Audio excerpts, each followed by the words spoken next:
আসসালামু আলাইকুম, সবাইকে ওয়েলকাম জানাচ্ছি সীমাজ কিচেনে। আর আজকে আমি আমের আচারের রেসিপি নিয়ে চলে এসেছি আপনাদের সামনে।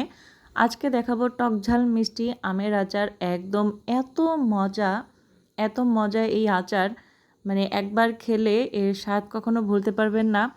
আর আমের আচার দেখলে তো সবারই অবশ্য জিভের জল চলে আসে। আমের আচার দেখলে জিভের জল চলে আসে না এমন মানুষ কিন্তু খুঁজে পাওয়া খুব কষ্টকর। নিশ্চয়ই আমের কালারটা দেখে বুঝতে পারছেন যে আচারটা কতটা টেস্টি হয়েছে। এখানে দেখেন এই আচারটা বানানোর জন্য আমি এখানে কিছু কাঁচা আম নিয়েছি। আর এই আমগুলোকে এখন আমি ভালো করে ছোলা ছাড়িয়ে নেব। এই যে ছোলা ছাড়িয়ে নেওয়ার পরে এটাকে আমি লবণ দিয়ে ভিজিয়ে রাখব। তো আমগুলোকে আমি ভালো করে ছোলা ছাড়িয়ে নিয়েছি আর ভালো করে কেচে দিয়েছি, একটু কেচে কেচে দিয়েছি, তাতে করে কিন্তু এই আমের ভিতরে ভালো করে মশলা সব ঢুকবে, যেমন চিনি, লবণ, তারপর ঝাল, অন্যান্য সব মশলা কিন্তু ভালোভাবে ঢুকে যাবে। আর এটা খেতেও কিন্তু অনেক ভালো হয়। এভাবে একটু কেচে কেচে দিয়ে দেবেন। আর এখন এখানে একটু পানি দিয়ে দিচ্ছি আর লবণ দিয়ে দেব। তারপর এটাকে ভালো করে ভিজিয়ে রাখবো। আমি কিন্তু এই আমটা রাত্রে কেটেছি আর এটাকে সারা রাত্র লবণ পানি দিয়ে এভাবে ভিজিয়ে রাখবো। চাইলে কিন্তু আপনারা একটু ভাপিয়ে নিতে পারেন, যেমন চুলায় গ্যাসে এভাবে একটু দিয়ে দেখা যায় 3 থেকে 4 মিনিট পর্যন্ত আমটাকে একটু সেদ্ধ করে পানিটা ফেলে দিয়ে ভাপিয়েও নিতে পারেন, সেভাবেও করা যায়। তো আমি এভাবে আমের আচারটা বানাচ্ছি কারণ এই আচারটা একটু শক্ত টাইপের থাকে, এটা কিন্তু ভেঙে যায় না। অনেক সময় সিদ্ধ করে আচার বানাতে গেলে আমটা একটু ছেড়ে ছেড়ে আসে, আর এভাবে বানালে কিন্তু একদম আমটা শক্ত শক্ত থাকে। তো এইভাবে আমটা আমি সকালবেলা আমটাকে একটু হলুদ গুঁড়া, মরিচ গুঁড়া আর লবণ দিয়ে মাখিয়ে রোদে শুকিয়ে নেব। এক রোদ দেবো আর কি, একদিন একটু রোদে একটু শুকিয়ে নেব। আর এখন এই আচারের জন্য আমি একটা মশলা বানিয়ে নিচ্ছি। এখানে 5 ফোড়ন নিয়েছি আর এখানে কিছু শুকনো মরিচ নিয়েছি। এখন এগুলোকে আমি ভালো করে একটু চুলায় টেলে নেব। তার জন্য কিন্তু আমি একটা কড়াই বসিয়ে দিয়েছি চুলায়। আর মরিচগুলোকে আগে আমি ভেজে তুলে রাখবো, তারপরে এখানে আমি 5 ফোড়ন ভেজে নেব। এই যে দেখেন মরিচগুলো কিন্তু ভাজা শেষ হয়ে গেল। এখন আমি এগুলোকে তুলে নেব, তারপরে 5 ফোড়নগুলো ভেজে নেব। মরিচগুলো একটু তুলে রাখছি আর 5 ফোড়নটা ভেজে এটাকে আমি শিলপাটায় গুঁড়ো করে নেব। 5 ফোড়নটা দিয়ে দিচ্ছি। যে দেখেন এটাকে হালকা একটু ভেজে নেব, তারপর এটাকে ভালো করে গুঁড়ো করে নেব। এই আচারটা খেতে এত ভালো লাগে, মানে অনেক মজার এই আচারটা। আর আমি যেভাবে আচারটা বানালাম এভাবে আপনারা বানিয়ে সারা বছর সংরক্ষণ করতে পারেন। দেখেন আমটা আমি এক রোদ দিয়েছি, তারপর এটা একটু শুকিয়ে গেছে। এখন এটাকে আচার বানালে এই আচারটা ভেঙে যাবে না, এটা আস্তে আস্তে থাকবে আর ভিতরে মানে সবটুকু শিরা ঢুকে যাবে। এই যে পুরো মশলাটা এই আমের ভিতরে ঢুকে এটা একদম মানে পুরো আমের ভিতরে মশলাটা ঢুকবে আর খেতেও অনেক ভালো লাগে। আর আমটা ছেড়ে ছেড়েও আসে না, আস্ত টাইপের থাকে। মানে একবার বানিয়ে খেলে বুঝতে পারবেন যে এটা খেতে কতটা টেস্টি হয়। তো এখানে আমি দারচিনি ভেজে নিচ্ছি, দারচিনি আর এলাচ দিয়ে দিলাম। এটাকে তেলে একটু গরম করার পরে আমি তেলের ভিতরে চিনি দিয়ে দিচ্ছি। আর এখন আস্তে আস্তে আমি সব মশলা দিয়ে দেব। এই যে আম দিয়ে দিচ্ছি, আমগুলোকে সব আমি চিনির ভিতরে দিয়ে দিচ্ছি। ভালো করে এটাকে নাড়িয়ে চাড়িয়ে নেব। এই যে দেখেন ভালো করে একটু নেড়ে চেড়ে নিচ্ছি। এটাকে ভালো করে নেড়ে চেড়ে নেওয়ার পর সব মশলাপাতি দিয়ে আমি এখানে সামান্য একটু পানি অ্যাড করে দেব, তারপর এটাকে জাল করব। সামান্য একটু পানি দিতে হবে, তা না হলে কিন্তু মানে চিনিটা পুড়ে পুড়ে আসবে। সামান্য একটু পানি দিয়ে দেব। তা আগে আমি সব কিছুকে ভালো করে একটু নেড়ে চেড়ে মিশিয়ে নিচ্ছি। চিনিটা তাতে একটু হালকা ভাজা টাইপের হবে, ক্যারামেলের একটা কালার এসে যাবে, সেজন্য আমি আগে দিচ্ছি না পানিটুকু। এখানে আমি লবণ দিয়ে দিচ্ছি স্বাদ মতো। আর এখন আমি আস্তে আস্তে সামান্য একটু একটু করে জিরা গুঁড়া, ধনিয়া গুঁড়া 1/2 চামচ করে দিয়েছি। 1/2 চামচ জিরা গুঁড়া, 1/2 চামচ ধনিয়ার গুঁড়া এভাবে দিয়ে দিচ্ছি, তাতে করে অনেক সুন্দর একটা ফ্লেভার আসবে। আমের আচার হচ্ছে আসলে যার যার পছন্দ, যে যেভাবে বানাতে পছন্দ করে নিজের মনের মতো করে বানালেই হয়ে যাবে। তো এখানে আমি সামান্য একটু হলুদ গুঁড়া দিয়ে দিচ্ছি।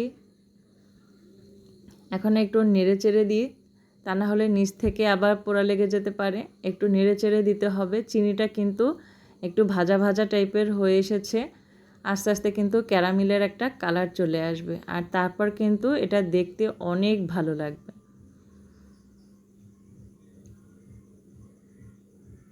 তা আমি সব কিছুকে একটু নাড়িয়ে চাড়িয়ে দিচ্ছি, যাতে করে সব জায়গায় মশলাপাতি চলে যায়।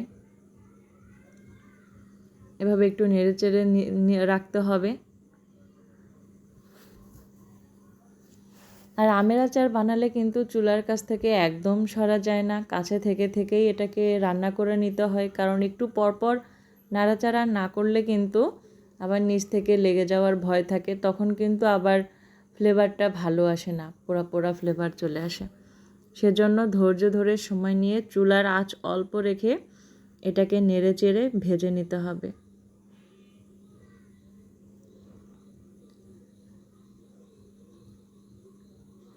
প্রত্যেকটা আমের গায়ে যেন মশলাটা লাগে, সেজন্য একটু ভালো করে নেড়ে চেড়ে দিচ্ছি।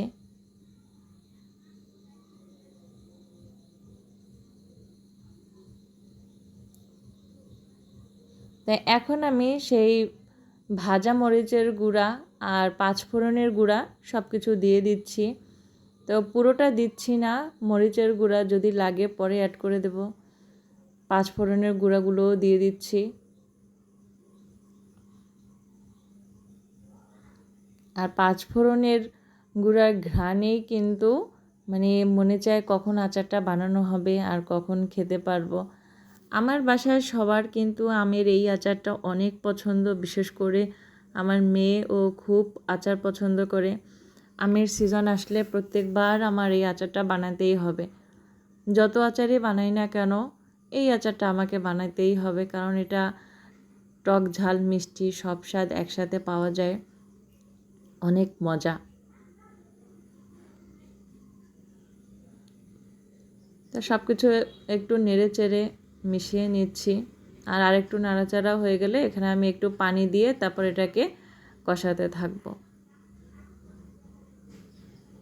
আর এই আচারটা কিন্তু একদিনে বানানো যায় না, 2 দিন ধরে বানাতে হয়। প্রথম একদিন অর্ধেক রান্না করতে হয়, বাকি অর্ধেক পরে রান্না করতে করতে কিন্তু একদম ঠিক মতো হয়ে যায়। একদিনে আচার করলে সেই আচারটা ভালো হয় না, আমের গায়ে মশলাটা ভালোভাবে ঢোকে না।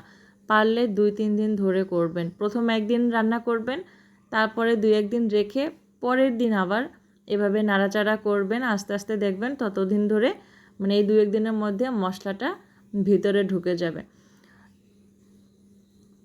এই যে দেখেন এখানে কিন্তু চিনিটা একদম মানে একটু ভাজা ভাজা টাইপের হয়ে ক্যারামেলের কালারটা কিন্তু চলে এসেছে।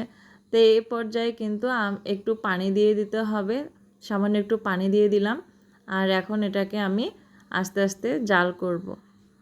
মানে পানি, এই যে দেখেন সামান্য একটু পানি দিয়ে দিচ্ছি। একটু পানি কিন্তু দিতে হবে, তা না হলে কিন্তু আমটা ভালো করে সিদ্ধ হবে না। চিনিটা পুড়ে পুড়ে আসবে কিন্তু আমটা সিদ্ধ হবে না, সামান্য একটু পানি অ্যাড করতে হবে। তো এভাবে আমি একটু ঢেকে ঢেকে এটাকে রান্না করছি, ঢেকে ঢেকে রান্না করতে করতে কিন্তু এটা একদম ঠিক মতো হয়ে যাবে। তো এখন আমি এখানে দিয়ে দিচ্ছি সিরকা, 1/2 কাপ সিরকা দিয়ে দিচ্ছি। আর সিরকাটা দেওয়ার ফলে কিন্তু আচারটা নষ্ট হবে না, পুরো 1 বছর ধরে এটাকে এভাবে আচার বানিয়ে খেতে পারবেন। সিরকা কিন্তু আমের আচারকে নষ্ট হতে দেয় না। তা আমি তো এখানে অল্প নিয়েছি, কারণ আমি আমের মানে 3-4 ধরনের আচার বানাবো, সেজন্য এই আচারটাও অল্প নিয়েছি। তা আপনারা চাইলে কিন্তু এভাবে একটু বেশি আচার বানিয়ে সারা বছরের জন্য সংরক্ষণ করতে পারেন। এই যে দেখেন আমি কিন্তু এখন এটাকে এভাবেই আস্তে আস্তে করে জাল করতে থাকবো, আর একটু পর পর কিন্তু নাড়াচাড়া করে দিতে হবে। আবার একটু ঢাকনা দিয়ে ঢেকে দিলাম, আবার একটু পরে এসে এই যে নাড়াচাড়া করে দিচ্ছি। অবশ্যই কিন্তু একটু পর পর একদম নাড়াচাড়া করে দিতে হবে। সব কিছু একটু নেড়েচেড়ে না দিলে কিন্তু নিচ থেকে আবার লেগে আসতে পারে। তো এখন এটাকে আমি রেখে দেব। আবার 2 দিন পরের ভিডিওতে চলে আসলাম। 2 দিন আমি এভাবে রেখে দিয়েছি। আর এর ভিতরে কিন্তু দেখেন শিরাটা একদম ভিতরে টেনে নিয়েছে। আচারের ভিতরে কিন্তু শিরাটা ঢুকে গিয়েছে ভালোভাবে। আমগুলো কিন্তু একটু ফুলে ফুলে আছে শিরাটা ঢুকে। এখন আমি এটাকে আবার একটু জাল করব। জাল করতে করতে একদম পুরো নামিয়ে ফেলব। তো এইভাবে যদি আচার তৈরি করেন আসলেই কিন্তু এই আচারের ফ্যান হয়ে যাবেন। অনেক ভালো লাগে এই আচারটা। আর কালারটা দেখতে যা হয়েছে আসলে ক্যামেরায় কতটুকু বোঝাচ্ছে, বাস্তবে কিন্তু কালারটা এত সুন্দর এসেছে মানে দেখেই আমার জিভে জল চলে আসছে। তো যে দেখেন এখন কিন্তু এটা একদম হয়ে গেছে। আর একটু শুকিয়ে এটাকে আমি নামিয়ে ফেলবো। তো ভিডিওটা যদি আপনাদের ভালো লাগে তাহলে লাইক কমেন্টস করে ভিডিওটি শেয়ার করে দিবেন। আমার চ্যানেলটি সাবস্ক্রাইব করে পাশে থাকবেন। আর যারা ফেসবুক থেকে দেখছেন তারা আমার পেজটিকে ফলো দিয়ে পাশে থাকবেন। সবাইকে অসংখ্য ধন্যবাদ। আর আমার ভিডিওটি এতক্ষণ ধরে ধৈর্য ধরে দেখার জন্য আপনাদেরকে অনেক অনেক কৃতজ্ঞতা জানাচ্ছি।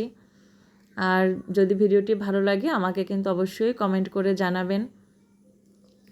তা এখন আমি একটু টেস্ট করে দেখছি, মানে দেখে আর লোভ সামলাতে পারছি না। আচার বলে কথা, একটু তো টেস্ট করে দেখতেই হবে। এই যে দেখেন আচারটা মানে কালারটা কত সুন্দর এসেছে। আর একটা আমও কিন্তু ভেঙে যায়নি, আস্ত টাইপের রয়েছে। আর এটা কিন্তু দেখতে মাশাল্লাহ অনেক সুন্দর হয়েছে, খেতেও কিন্তু অনেক মজাদার হয়েছে। তা একটা আচার তুলে নিচ্ছি, কারণ আচার দেখলে কিন্তু জিভে জল ধরে রাখা বড় কষ্ট। আর পারছি না, এখন আমি আচার খেয়ে নিচ্ছি। সবাই অনেক অনেক ভালো থাকবেন, সবার জন্য অনেক অনেক শুভকামনা রইল। আর আপনারাও এভাবে বাসায় আচার তৈরি করে খাবেন, আর কেমন হয়েছে সেটাও কিন্তু আমাকে কমেন্ট করে জানাবেন। মানে ভিতরে একদম কিন্তু শিরা ঢুকে আছে, আর অনেক টেস্টি হয়েছে অনেক। সবাই ভালো থাকবেন, আজকের মতো বিদায় নিচ্ছি। আল্লাহ হাফেজ।